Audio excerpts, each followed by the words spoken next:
I'm a big dog lover. I have a dog, I have kids, and I feel like having the two together is beneficial to both parties. You know, we're a big family, and dogs bring us a lot of joy. And I teamed up with Muriel, the maker of HeartGuard Plus, which is a heartworm medication, to bring awareness to heartworm disease, and also benefit a great nonprofit organization called CCI, or Canine Companions for Independence. So I made a video love letter, sounds strange, to my dog Frankie, and I'm asking people, dog owners around the country, to do the same thing, and to or take a picture with your dog, that'll work too, and to then hashtag it, post it on social media, and hashtag it with I Heart My Dog. And every time you do that, Muriel, the maker of this HeartGuard Plus, will sponsor $1 to CCI, and they train these amazing dogs and then place them with disabled people, and it changes their lives forever. That's great. Yeah. Can you do it on both Instagram and Twitter? You can do it on both Instagram, Twitter. You can do it on Facebook, as long as there's the hashtag, for as many dogs as you have, and it'll count.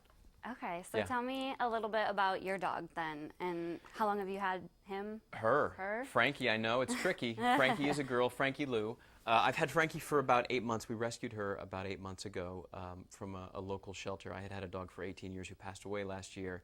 And the months when we didn't have a dog was just sort of, we were sort of in mourning, but the family needed a dog. So we went down as a family and found this gorgeous little puppy. We didn't know what she was at the time, and it turns out we're still not sure, but I think she's Shepherd Lab mix. She's about 65 pounds, and she is just heaven. Like, she's a huge pain in the butt, don't get me wrong, right? She's still a puppy. She eats everything, all my kids' toys. But they're cool with it, you know. They just love having an animal around, and I've always had dogs, so to me it's just natural. How is she with the kids? Amazing. Yeah. I mean, she lays there while they jump on her and wring her neck and pull her tail. They ride her down the hallway. They'll hold her tail while she can pull them down our hallway on the wood floor. It's amazing. Ah, so fun. Yeah. I have 2 dogs as well. And Do you? Yes. What kind? A German Shepherd and Nice. a Golden Retriever.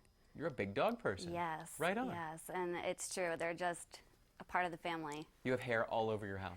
Yes. I get it. I get it. It's what we take. Of course, of course. So, of course, I'm going to ask you about Scandal. Yes, you are. Of course. It's Thursday night. Tonight is Thursday night? It's Thursday. It is Thursday. As if you didn't know. So what can we expect tonight? Are you going to tell us anything? Tonight is the season finale. That's what you can expect. Oh, it is great. the last episode of the 4th season, so you can expect that to happen tonight. You can expect it at 9 p.m. on ABC. Right. You can expect it to be, you know what, you can expect that a lot of the conventions that you're used to, a lot of the characters, the places where you see them and the places where they exist, it'll all be turned on its head tonight, opening the door for what I can only imagine will be a great 5th season, but leaving a whole bunch of questions in your mind. And my castmate Guillermo Diaz told someone, and I'm just repeating this, I'm not saying if it's true or not, that there will be at least 3 deaths. Don't tell me that. Right? It's not you, right? You've already gone through an almost death. I'm just saying, I'm not confirming or denying anything, the existence of. I'm just saying that someone else in my cast has said that there will be 3 deaths. So I'm definitely going to need an Olivia Pope-sized glass of red wine. You get a big old mug. Big old mug. A big old mug of red wine. No wine glass anymore. Go straight to the mug. Straight to the mug. Okay. That way you can't see it as it disappears. You don't feel guilty. So what's it been like playing Jake the last few weeks?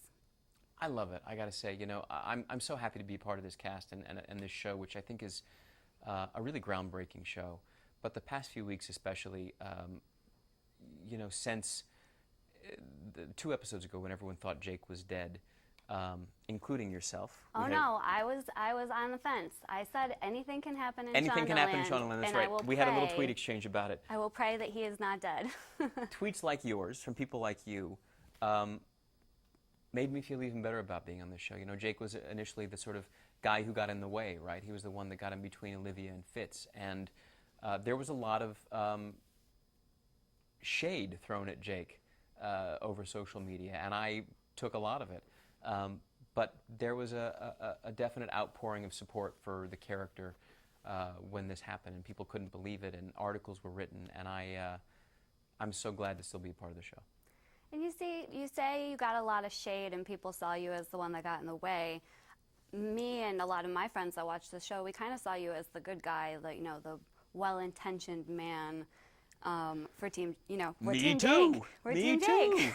I appreciate that. So, but then this season you teetered a little bit. There were multiple times where you kind of went into bad guy territory, where you were tricking us a little bit. So I'm curious, personally, what you like to play more of a really good guy, kind of like your character on Felicity, or more of the bad guy? I don't like one more than the other, and I know that's a sort of copped out answer, but I like the fact that I get to play them both. He is this, at least in Jake's mind, he is a good guy, right? He believes that everything he does, even the bad things he does, there is reason for and justification for. Whether it's protecting the Republic, whether it's protecting Liv, whether it's taking down the bad guy, everything he does is to benefit something else. It's not for him. He's doing it for someone else, and he's doing what needs to be done in his mind.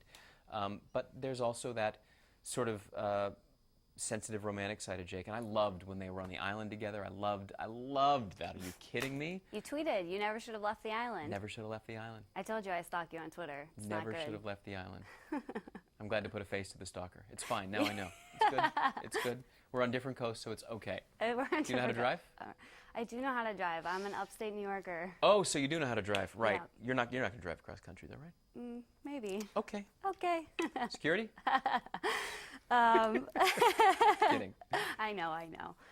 So then the last thing, I just kind of want to switch gears and talk about you being a dad a little bit. Yeah. Best thing in the world. What's that role like?